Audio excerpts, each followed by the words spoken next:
Yesterday, I made an announcement that I had been keeping a really huge secret for months. It was such an exciting announcement to finally make, and I can't even really tell you how I came to the decision to make the announcement to decide it's time. I just woke up.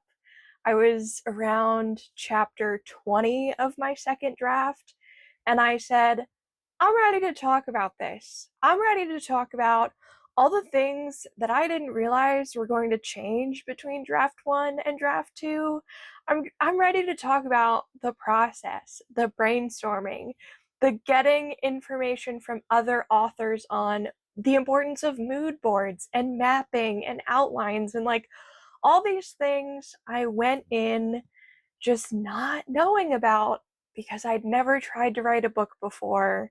And now here we are, 2 drafts in almost. We're still very deep in edits of draft 2. Hi friends, welcome back to my channel. My name is Sasha. Yes, I am drinking my coffee out of a Halloween mug with a straw. I don't know why. Ever since my surgery, I've only been able to drink really out of straws from mugs. I'm still having a very weird hard time. It's fine. It's not a big deal. I am back on bed rest though, because I am having what I would assume others would call a minor complication from my surgery, but for me, it's a huge fucking inconvenience. I'm really not having a good time. I've been feeling really sick, and I've been sleeping a lot, and I've just been stuck in bed because the more that I move, the worse that it gets. So, yeah, I've been on bed rest again, which means I've actually gotten a ton of writing done. That's been the only good thing to come out of me having randomly needing surgery in April. Let me get back on track. This is why I have scripts for things now, because my brain just wee-woos all over the place and I get lost in the sauce, okay? So I made my announcement video. I sent it out to all of my closest friends first to be like, surprise, I'm doing a thing and I want you to know before, like, essentially the world knows, because this is a public platform and anyone anywhere can watch it. I think that's how it works. So I sent it to all my friends, and I did get a few questions, got a ton of enthusiasm. Everyone is like so excited. I feel like some people, I don't know, maybe I'm reading into it, but I feel like some people are like, how could you keep this secret? And here's the thing, and maybe we'll talk about it in another video, why I decided to keep it a secret. But I said in the announcement video, sometimes I tell people my plans too early. And then once I've said something, it'll fall through or I won't keep working on the project. And I really didn't want that to happen this time. So I just decided I'm going to write it for as long as I want to write it. And I did end up taking, I think I stopped writing in around December, and I didn't start writing again until after my surgery in April. So I took a long time off. Like, I wrote the entire first draft, 90,000 something words, in a month pretty much, and then started to edit that, and then didn't look at it again for like 4 months. So I was a little worried I wasn't going to come back to it, and then I did come back to it. I started the second draft, and now that the ball is rolling, it just feels like it's time. It's time to talk about it. So here we are. I've compiled some questions, some that have been asked by my friends, and others I'm just assuming they're curious about or things that will be asked. I also want to preface this by saying I'm only in the second draft, so don't take everything I mention as gospel, because I don't know what the final draft is going to look like. I don't know what's going to get cut in draft 3 or 4 or 5 or 6. Good Lord. I hope it doesn't take that many, but it probably will, because even as we're in draft 2, I'm realizing I still have a lot I need to fix. Like, I'm making more problems as I'm making solutions. So anyway, let's get into these questions. The first question was, is Project Raven or Raven the title of the book? No, it is not. Sorry to disappoint. Project Raven is just a placeholder name until I can come up with a title. I did start trying to brainstorm some titles last night. Turns out I'm not very good at that. So I'm gonna have a document where I just like brain dump anytime I get an idea, and then we'll see what the title will be eventually. It's anyone's guess at this point because I don't know either. Next question, what genre is this book? This book is a fantasy romance, or as my new favorite term, romantasy. I love that term so much. It is very spicy. It deals with BDS themes and dynamics, and it is intended for mature audiences only. And by very spicy, I don't want to comment too much on like the spice level because I might have to move some scenes around. Like I don't know how much spice is actually going to end up in book one, but it's definitely no fade to black happening here. It's all happening on the page. So in that case, quite spicy. Next question, can you give us a little overview of what the story is going to be about as it stands right now? Because again, developmental edits could mean this changes a little bit, but for right now, we are in a fantasy world where fae and animal life are the only creatures that inhabit the realm. There are two main types of fae. There's a class of fae who are shifters. There's three different types of shifters. There's raven shifters, there's wolf shifters, and there are dragon shifters. And yes, I did go in order from bottom to top of the food chain. The dragons are obviously the biggest predator on that list. Then on the other side, we have elemental fae who use elemental magic in daily life. Those are fae who can control plants, water, air, weather, anything that's an element that's in their wheelhouse. That's what they can control, and that is how they can contribute to society. Our shifters are mostly like protection and military, but that's not a requirement. Not every shifter is immediately put into the military. There's two kingdoms in this world so far. The kingdom everything is primarily taking place in is thriving. She is living her best life. The other kingdom is the other side of the coin, falling into despair, going into ruin. It's a really bad time. It's a really bad time. Magic in both kingdoms is changing, and that change is causing a lot of younglings not to survive to maturity. It is also causing some of the shifters to not be able to fully shift. So there's a really big thing that happens when you have your first full shift, when you hit the age of maturity. A lot of the young fae aren't surviving that first shift, or if they do survive, they're only able to partially shift. They can't fully become their animal form. So very upsetting, obviously. A big problem we need to try and solve. And the ages are a lot different. If you've ever read like a fae fantasy book, maturity for my fae is at like 30 years old. So that is around between like 20 and 30 is the time when they could have their first full shift. And then they live for hundreds of years after that, as long as they don't have any seriously life-threatening injuries that can't be healed either by the healers or by their own fae magic. So keep that in mind. Next question, who are our current main characters? Up first, we have our raven, Morgan.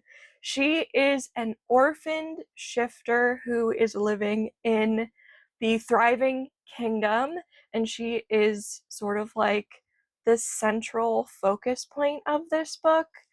But the character I actually created in my mind first was Nathan, who is a prince of this thriving kingdom.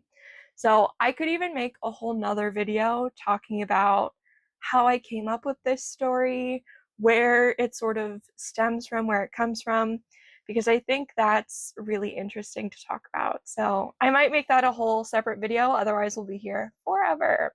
How many points of view are going to be in this novel? Currently, I have 2. We go back and forth between Nathan and Morgan.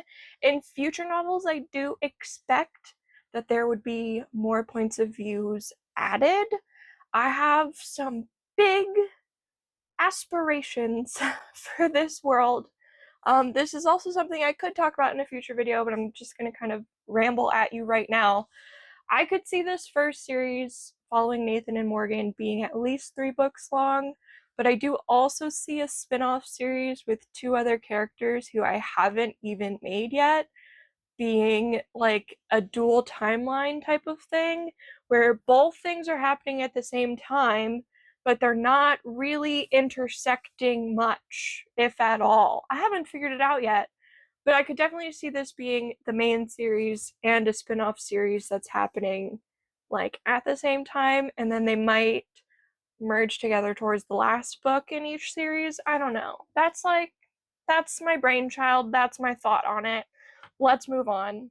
What kind of representation does this story include? This is very important to me.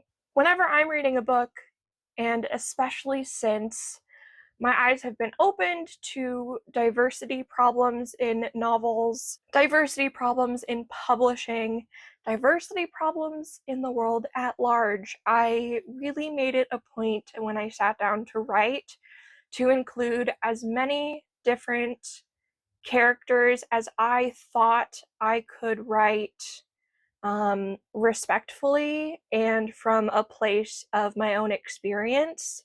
So, with that being said, we will have many characters who deal with either chronic illness or mental illness, or both. In terms of sexuality and gender identity, we have fays who reach across vast spectrums. There is not just like one little set thing. One of my main characters is openly bisexual, loud and proud, while another character we will meet uses they, them pronouns. So I'm trying to give everyone a space to be represented, and I'm going to be looking for sensitivity readers to make sure I'm not fucking that up. Because the last thing I want to do is be so like focused so much on being inclusive that I do it badly. I don't want to do that. So we'll get some sensitivity readers in here. We'll make sure it all works. Okay, next up, in terms of race, fae vary in color based on their shifter forms or what type of elemental magic they have. So we will encounter fae who are black, white, brown, just like humans today, but you could also see fae who are green and blue and any other color you see in nature. So that's a challenging part for me. That's something I do want to talk about with sensitivity readers, because I'm not trying to be like, I don't see color. Like, that is not the approach I'm taking. But for this fantasy world and for the aspect of what their elemental magic does, they do need to be specific colors. So that's a tough one for me. Leave me a comment if you have any thoughts on that, because I think that's going to be like a sticky point where I'm like, I don't know if this feels inclusive or if it feels kind of gross. And I don't want it to feel kind of gross. I want it to feel like good, you know? What trigger warnings are you expecting to have in the novel? And this will change because I won't know for sure all the trigger warnings until I have my final draft. But as of now, with what I'm envisioning and with what I've already written, the novel deals with grief of a loved one and the grief of your own health.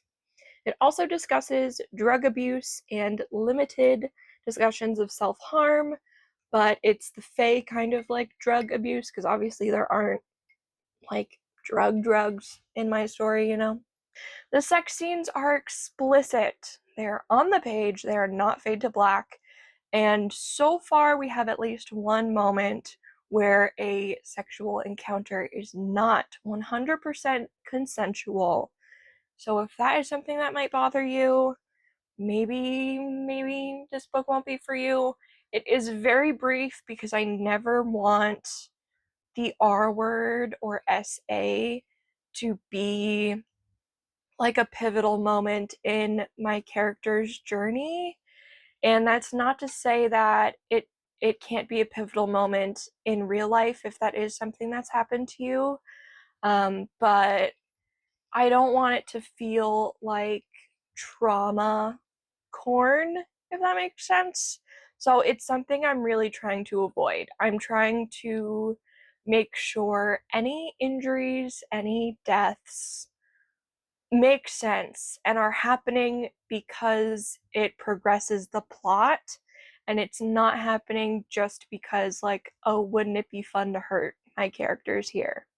You know what I'm saying? Anyway, what tropes does your book include so far? My favorite, he falls first. It's sometimes so rare to read stories these days where he falls first for her and she's just kind of like oblivious to it. But totally, he falls first. We also have a royal main character, which I find so much fun. We have fated mates, which was something I knew I needed in my first fantasy novel. I just knew it's my favorite thing that happens. There's a lot of like sad psychological stuff behind that, probably. Anytime I see a meme about like, you like fated mates because X, I'm just like, God damn, like, call me out a little louder. So we do have fated mates, but it doesn't just stop at two.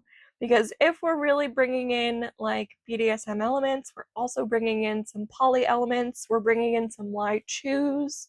Why stop at just two? Not necessary, not required.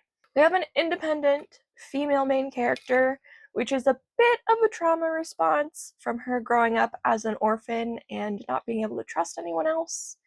We have blood drinking and potentially in the future blood play. I haven't actually written blood play yet, but I feel like it's coming. That was something actually last night. I was rewriting a chapter from scratch and I was trying to decide if I was going to take out the blood element in my novel completely. And I kept having to, like, I did where I ask myself questions and I just argue back and forth with myself in a document where it's like, this side of the table is the question, this side of the table is the answer, and how I make it work in the novel. And I just kept going back and forth, and I was like, no, you need this because this, and because this is going to happen, and because there's this thing that they don't know about that. And I was like, I got to keep it in. So we're keeping it in, and hopefully I can make it more entertaining as we go along.